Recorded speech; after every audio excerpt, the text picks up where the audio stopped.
Amigos telespectadores, boa noite a todos, boa noite, amigo jornalista Pedro do Couto, como sempre participando do nosso programa, para a alegria de todos nós.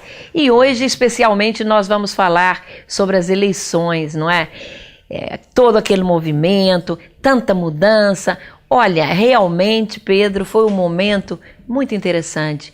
Quanta coisa aconteceu, quanta mudança, quanta alternância, as pesquisas, eu acho que nunca falharam tanto, não é? Nós vamos falar exatamente sobre isso no nosso programa, tanto a nível nacional quanto a nível estadual. Nós vamos trazer também uma entrevista com o Dr. Leão Zaguri falando sobre prevenção à diabetes, que é uma doença que ainda mata muito no Brasil. E ainda falaremos sobre o Estado Islâmico, a Jihad, que anda matando covardemente tantos inocentes ocidentais. Eu acho que isso tem que ser contido e contido, seja como for. Pois é, nós vamos, Pedro, já falar das eleições. E falando em eleições, não poderíamos deixar de falar no nosso deputado Gerson Berger, que a partir da próxima semana já estará conosco no programa. Como vocês sabem, ele ficou afastado durante 3 meses em função da legislação eleitoral, mas estará presente na próxima quarta-feira, como eu disse há pouco. E também dizer que ele me pediu que agradecesse aos nossos telespectadores, aos seus eleitores, que foram 25 mil aproximadamente, que confiaram nele, e ele ficou no partido como primeiro suplente em função do PSDB. Minha gente, o PSDB no Rio de Janeiro fez apenas 2 deputados estaduais e um único deputado federal. Lamentável. É verdade que, na realidade, ele fez 3 deputados, mas em função da coligação com o PPS, que não faria nenhum, ficou com 2 cadeiras e o PPS também com 2.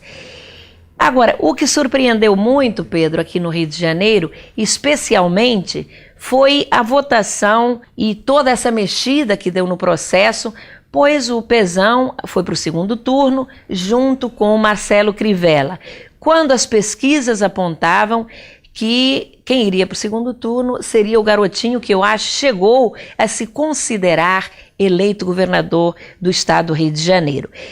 Pedro, como é que você vê essas pesquisas? Você acha que é possível fazer pesquisa apontando a realidade, por exemplo, para deputado estadual e federal? Eu acho que não.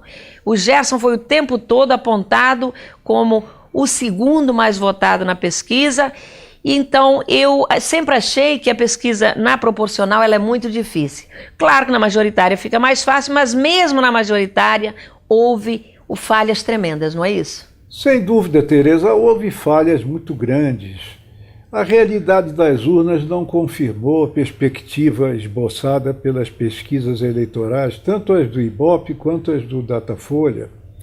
Tanto basta ver o resultado, até no caso do Ibope, considerando-se inclusive a pesquisa boca de urna, em que confirmava o garotinho como segundo colocado, quando o garotinho perdeu essa segunda colocação para o Marcelo Crivella. É difícil, cada vez mais eu acho que mais difícil fazer pesquisa, porque eu tenho verificado ao longo dos últimos tempos uma tendência do eleitorado no voto majoritário, presidente, governador, prefeito, deixar as decisões para a última hora. E a influência também dos debates em cima da véspera das eleições pesaram também no comportamento do eleitorado. Eu acho que foi o debate. As pesquisas boca de urna, sobretudo, o Ibope fez boca de urna, o Datafolha não, mas não coincidiram com a realidade das urnas. O Ibope apontava o garotinho como tendo o passaporte carimbado para o segundo turno contra o Pezão, e, no entanto, ele foi substituído pelo Marcelo Crivella nessa posição, que vai decidir o desfecho final do governo do Estado, ver quem vai morar no Palácio Guanabara, nas urnas de 26 de outubro. Pois é, Pedro, mas definido o segundo turno entre o Pezão e o Crivella, agora estamos na fase das alianças. E, pelo que tem se visto, o Crivella, né, está aceitando com muita alegria o apoio do garotinho, do Lindbergh, e até já anunciou que vai compor o governo dele com esses dois segmentos. Então, Pedro, eu pergunto a você, será que o Crivella não vai se desgastar apoiando qualquer adesão à sua candidatura, como, por exemplo, a do ex-governador Garotinho, que tem uma rejeição imensa, ele que se apresenta como um candidato sério, um candidato que pretende fazer uma política diferenciada no Estado? Eu não sei, eu gostaria de te ouvir. O Lindbergh tudo bem, porque o Lindbergh é PT, o Crivella foi ministro do governo Dilma Rousseff, sempre se manifestou a favor de Dilma Rousseff, mas eu, Pedro, fico na dúvida e até pensando qual será o reflexo da adesão do Garotinho à campanha do Crivella, se será negativa ou positiva. Como é que você vê isto? É verdade, Tereza. Para fazer esse balanço, temos que esperar, aí sim, inevitável, antes de 26 de outubro, aguardar o que vão dizer as pesquisas que serão divulgadas nesse período, porque há prós e contras de apoios. E eu, com a experiência que tenho no jornalismo, acompanhando eleições há muitos anos, verifico que é muito difícil haver um político que transfira uma votação para outro. Muito poucos conseguiram isso ao longo da história, pelo menos dos últimos 60 anos. Eu acho que a transferência de votos pode consolidar, mas depende do desempenho dos candidatos nesse confronto final. Depende do desempenho na televisão, que é o grande veículo político eleitoral da atualidade. A influência foi muito grande da TV nesse final de campanha, principalmente dos debates que a emissora de maior audiência realizou. A eleição depende mais da própria pessoa que disputa as urnas do que de alguém que projeta acrescentar votos que foram seus no segundo turno. Eu acredito fundamentalmente que o desfecho final vai depender do desempenho de cada um. Eu também concordo com você, o desempenho individual não tenho nenhuma dúvida, até porque o eleitorado do Garotinho é um eleitorado, o eleitorado Lindbergh é outro eleitorado, outro tipo de eleitorado, e que muitas vezes não tem absolutamente nenhuma identificação com a figura do Crivella, não é isso? O mesmo acontece com o Pezão, que eu ainda não sei muito bem quem serão os seus aliados agora neste segundo turno. De qualquer maneira, estão aí no segundo turno os dois e vamos torcer para que vença o melhor em benefício do Estado do Rio de Janeiro. E agora, Pedro, como não poderia deixar de ser, nós vamos falar da questão nacional, não é? Cada semana nós víamos alguma coisa se modificando. Vimos, por exemplo, a Marina Silva, que mais uma vez chegou ao seu patamar, que são 21% do eleitorado brasileiro. Eu acho que a Marina realmente decepcionou. Ela decepcionou porque as pessoas começaram a vê-la como uma pessoa muito frágil. É verdade que ela foi muito atacada, principalmente pela presidente Dilma Rousseff, que em nenhum momento a poupou, mas também ela passou essa imagem de fragilidade. A presidente Dilma chegou a dizer isso, de ficar se lamentando porque me atacam, um pouco chorona demais para a figura de uma futura presidente da República. E quem acabou se saindo bem foi Aécio Neves, como eu disse há pouco, com mais de 33% de adesão, né, à sua campanha do eleitorado. E aqui no Rio de Janeiro ele acabou sendo segundo colocado, o que foi uma grande surpresa, porque Dilma na eleição passada teve um desempenho formidável no Rio de Janeiro. Então, Pedro, eu acho que está aí o Aécio, está aí a presidente Dilma, vamos ter, eu acho que muita pancadaria, o tempo de televisão vai ser o mesmo, cada um vai poder expor as suas ideias, o seu programa de governo, que lamentavelmente, diga-se de passagem, até hoje nós não conhecemos. Como você vê a possibilidade dos dois candidatos no segundo turno? A possibilidade tanto de Dilma Rousseff quanto de Aécio Neves me parece igual nesse segundo turno, até porque os espaços reservados na televisão, no horário político, são iguais, são 10 minutos para cada um, aliás, 20 minutos para cada um por dia, na hora do almoço e na hora do jantar, à noite. E a propaganda deve começar, cumprindo a lei eleitoral, 2 dias depois de proclamado o resultado final das eleições presidenciais. Esse resultado está previsto para amanhã, quinta-feira. Portanto, sexta-feira ou sábado, presumivelmente, o horário eleitoral retorna às emissoras de televisão e de rádio e só se encerra na antevéspera das eleições, portanto, no dia 23 de outubro. Haverá, portanto, espaço suficiente, agora sim, com menos candidatos na disputa, para apresentação dos programas, porque com 11 candidatos a presidente da República, de fato, os horários eleitorais ficavam fracionados ao mínimo possível, embora com uma vantagem muito grande para Dilma Rousseff por causa das alianças partidárias com representação no Congresso, que é a base da lei para a divisão do tempo. Mas agora vamos esperar isso que você está cobrando, que é o essencial, mais essencial do que as agressões. Porque a agressão também que Marina Silva sofreu, é preciso considerar que ela não rebateu. Ela não teve capacidade de rebater as acusações, devolver o troco da mesma moeda que recebeu. E de maneira que ela passou, como você disse, principalmente no debate final, mais importante, com uma audiência de 26 pontos, ela não teve um desempenho positivo, ela passou ao contrário, uma imagem de fragilidade que enfraqueceu sua candidatura, que muitas pessoas que eu conheço disseram que decidiram deixar de votar nela, porque não a acharam em condições de firmeza suficiente para assumir a presidência da República. Vamos ver no segundo turno se Dilma Rousseff e Aécio Neves elevam o tom da campanha, mas a nível de programas concretos, que é o que interessa à população.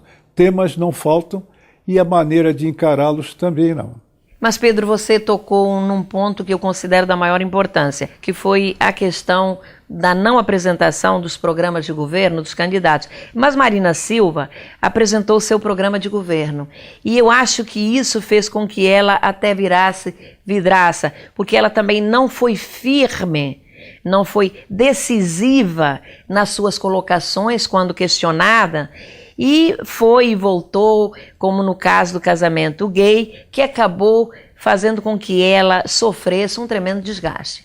Eu acho que a população quer uma pessoa com firmeza, com ideias realmente defendidas com bastante coerência, com bastante vibração. E foi exatamente isto que faltou a Marina Silva, no meu entendimento. Mas, Pedro, em função deste desgaste que trouxe a Marina Silva à apresentação do seu programa de governo, será que o Aécio e a Dilma Rousseff, a presidente Dilma Rousseff, terão coragem agora de apresentar também o seu programa de governo, ou vão ficar preocupados em função do que aconteceu com a Marina Silva? Eu acho que vão ficar preocupados com a falta do programa e por isso vão apresentá-los nessa etapa final da disputa, né, para as urnas de 26 de outubro. É uma exigência do eleitor, da eleitora, do eleitorado, conhecer pontos fundamentais em relação à saúde, em relação à educação, em relação à segurança, em relação ao transporte, enfim, em relação à habitação, saneamento, temas básicos, mas de forma, o enfoque tem que ser de uma maneira mais concreta do que foi feito no primeiro turno, porque ninguém pode ser contra a melhoria nessas áreas que eu estou me referindo, mas é preciso dizer como viabilizá-las.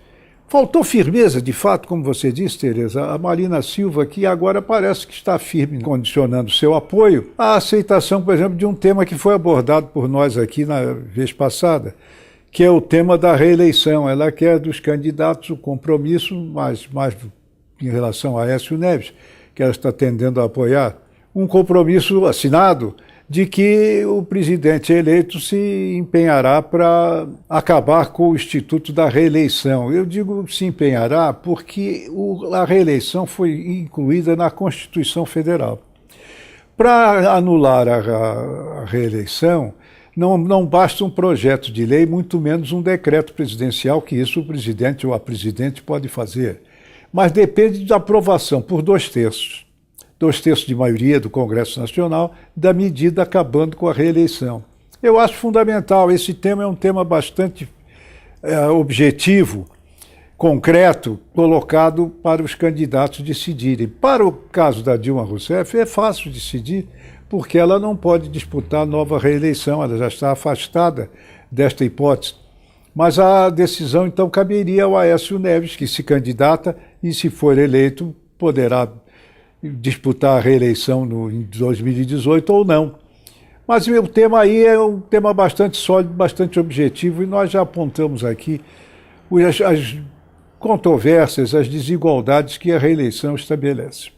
Ô Pedro, eu acho que a Marina Silva fez muito bem em impor condições a Aécio Neves para poder apoiá-lo. Afinal de contas, se ela não fizesse isso, ela estaria perdendo a sua coerência.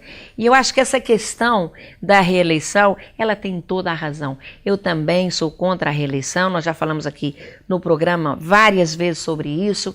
Ela gera desigualdades na hora da campanha eleitoral, então tem que acabar.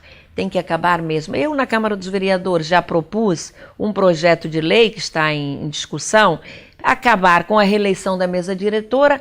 Imagina acabar com essa reeleição que tem sido tão nociva ao nosso país, porque o que nós temos assistido aqui no primeiro mandato há um desempenho muito maior dos governadores, do presidente da República, dos prefeitos, do que quando ocorre a reeleição. Parece que eles se acomodam e acaba não acontecendo nada, ou quando acontece é sempre negativo ou desfavorável à sociedade. Então é isso, que nós possamos ter o fim da reeleição, sim.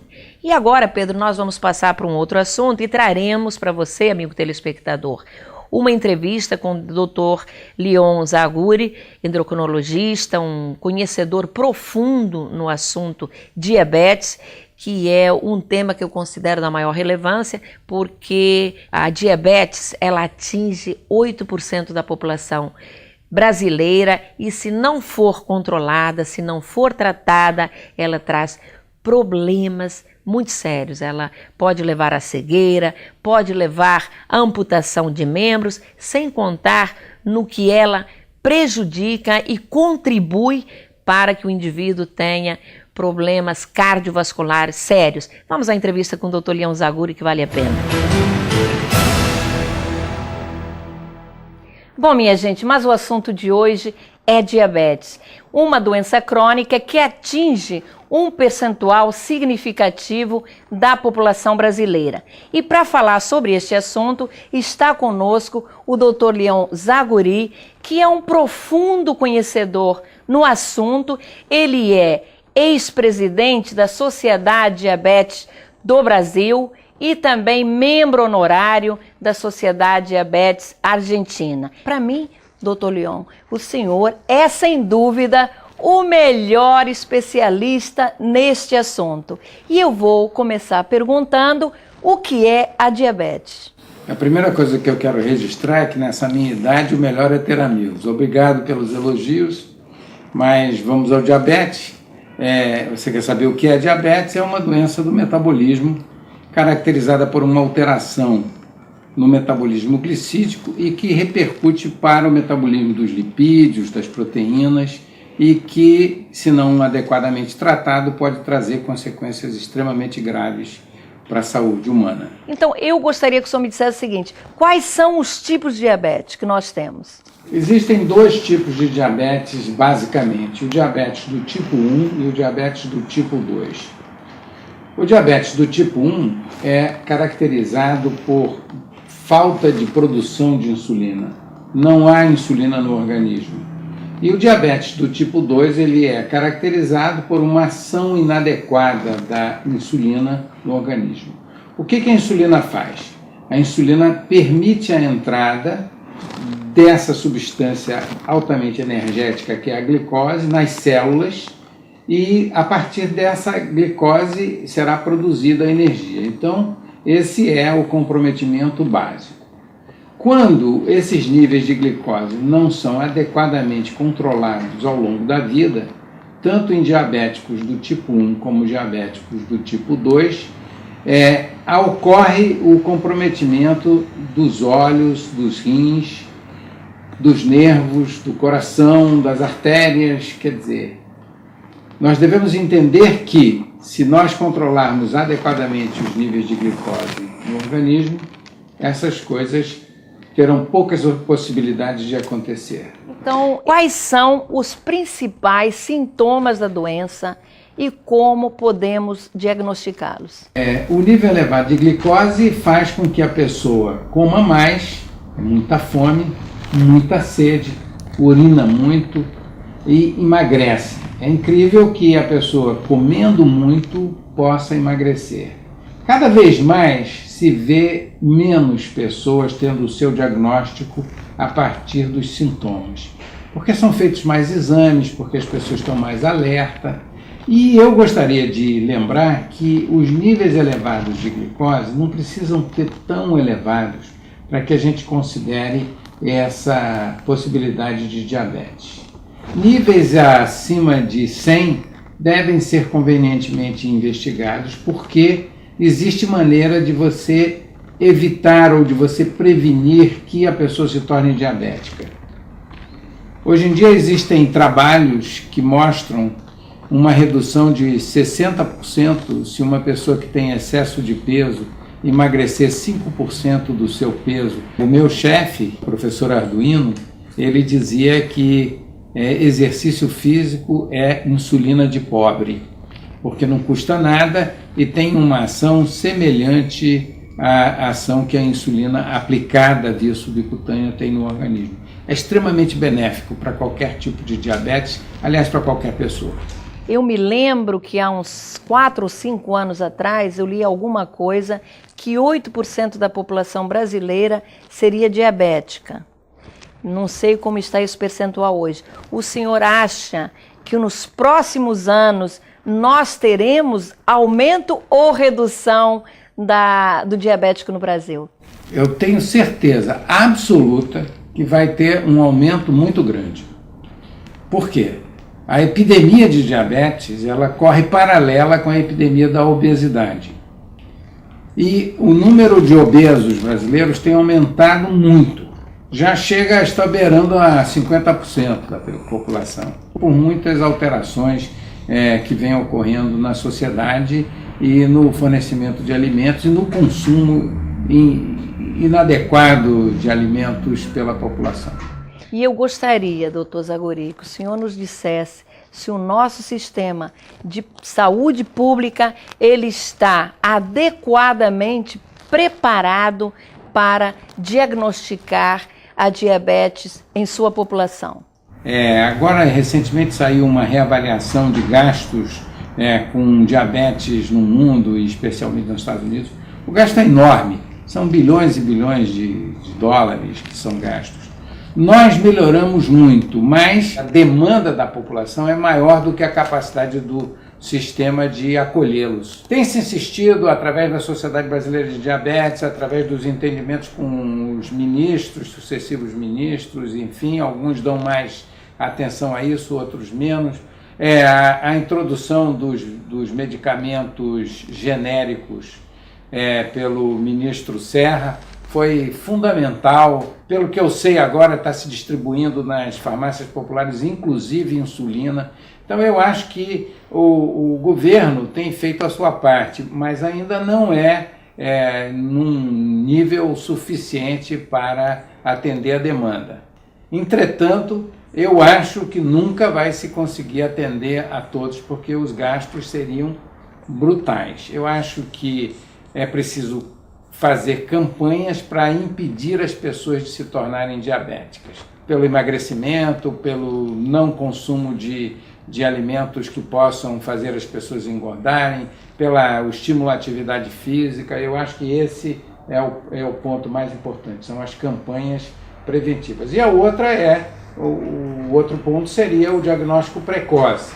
Quer dizer, ninguém que tenha a glicose um pouquinho mais elevada do que o normal considere isso disso a menos. Eu acho que muito pelo contrário, o momento de agir é essa hora que a pessoa deve procurar o tratamento médico. Foi uma alegria, um prazer muito grande tê-lo em nosso programa e espero poder contar com a sua presença em outras oportunidades. Eu dediquei a minha vida aos diabéticos, quem me conhece sabe disso, e eu acho que é uma obrigação. Eu é que agradeço. Os nossos telespectadores, especialmente eu, hoje aprendemos muito. Muito obrigada. Vejam que contribuição fantástica deu o Dr. Leon Zaguri ao nosso programa. Os ensinamentos que ele nos transmitiu e como nós devemos, inclusive, prevenir a diabetes. Mas, Pedro, vamos passar agora para um tema bastante complicado, um tema que eu considero muito preocupante, que é a extrema violência praticada por um grupo terrorista que se apresenta como Estado Islâmico e que precisa ser contida e ter o repúdio de toda a humanidade. Afinal, são bárbaros, muçulmanos, comprometidos apenas com o mal e que tentam propagar a violência e a intolerância, impondo seu poder através desse comportamento destrutivo. As forças democráticas mundiais, lideradas pelo presidente Barack Obama, Reino Unido e França, tomaram a atitude que tinham que tomar, ao bombardear territórios na Síria e Iraque, ocupados por esses tiranos que fazem questão de mostrar sua perversidade, decapitando inocentes apenas por serem ocidentais e colocando essas imagens fortes na internet. Ainda agora, a vítima foi um motorista britânico voluntário que foi sequestrado na Síria, onde realizava ajuda humanitária às vítimas da guerra civil daquele país em ruínas. Ele foi o segundo britânico degolado pelo Estado Islâmico, em represália às operações militares lideradas pelos Estados Unidos. Isto aconteceu 20 dias depois de o escocês David Hines também ter sido degolado, além de 2 jornalistas americanos, o James Foley e Steven Sotloff. Esses jihadistas brutais têm que ser combatidos e destruídos para que a humanidade não tenha que viver sob a sombra do medo, pois a qualquer momento qualquer nação livre pode ser vítima destes bárbaros terroristas. Agora, Pedro, trazendo para a atuação da diplomacia brasileira, não posso deixar de mencionar o discurso estranho e altamente condenável da presidente Dilma Rousseff, que recentemente, na abertura da Assembleia Geral das Nações Unidas, sugeriu o diálogo com os bárbaros do Estado Islâmico. Ficou clara mais uma vez a diplomacia anã, atualmente instalada no Palácio do Itamaraty, considerando que não teve a capacidade de aconselhar a presidente ou até mesmo demovê-la dessa posição que deixou o Brasil muito mal diante de países democráticos como os Estados Unidos, Reino Unido e França.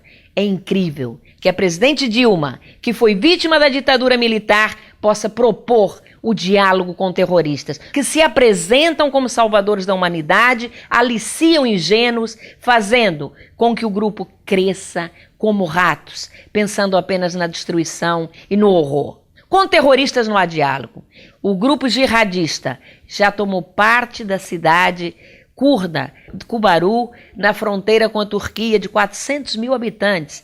Parece que é uma das 3 cidades mais importantes da Síria. E parece que os bombardeios americanos não levarão ao fim do avanço desse Estado bárbaro islâmico, que precisa urgentemente ser contido.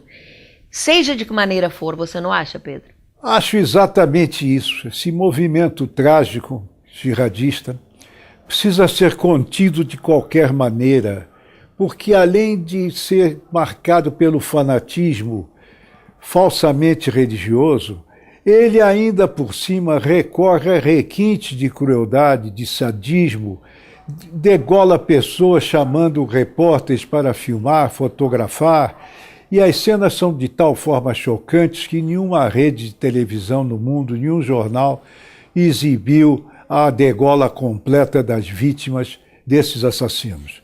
Os bombardeios, como você disse, não vêm resolvendo o problema de todo. pode atenuar, pode cortar laços comerciais, caso do petróleo, do mercado negro de petróleo na Síria, no Iraque, mas não resolvem a questão essencial. Sem a ocupação terrestre até hoje no mundo, nenhum movimento militar conseguiu êxito, limitando-se a bombardeios. Os bombardeios antecedem a invasão física das tropas terrestres. Sem as tropas terrestres, nada feito.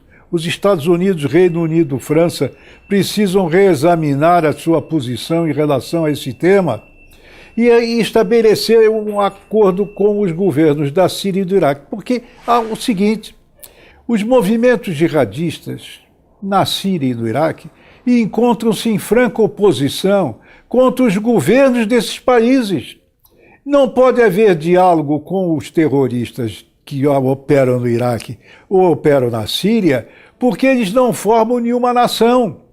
Eles são movimentos. Seria a mesma coisa que alguém internacionalmente dissesse que queria fazer um diálogo com uma corrente política brasileira que não formasse no governo. Seria uma intervenção diplomática na vida do país. Portanto, é impossível o diálogo. Tem que haver um acordo internacional entre as forças militares que praticam bombardeios contra redutos do terror para que haja possibilidade de descerem tropas terrestres e eliminarem o terror por completo. Porque se não for assim, o movimento vai se propagar e novas vítimas covardes dos assassinos vão surgir. Muito bem colocado, Pedro. E eu acho que urgentemente este grupo bárbaro, esse Estado Islâmico, tem que ser contido, como eu disse há pouco. Não importa o recurso a ser utilizado. Minha gente querida, chegamos ao final do nosso programa. Obrigada, Pedro, pela sua participação. Amigo telespectador, o nosso agradecimento a você que ficou até esta hora da noite nos assistindo. E lembrando que na próxima quarta-feira, às 10h50, com a presença do nosso querido deputado estadual, Gerson Berger, que durante 3 meses fez tanta falta e deixou tanta saudade no programa, nós vamos estar os 3, né, Pedro, juntos aqui na CNT às 10h50 da noite. Até lá!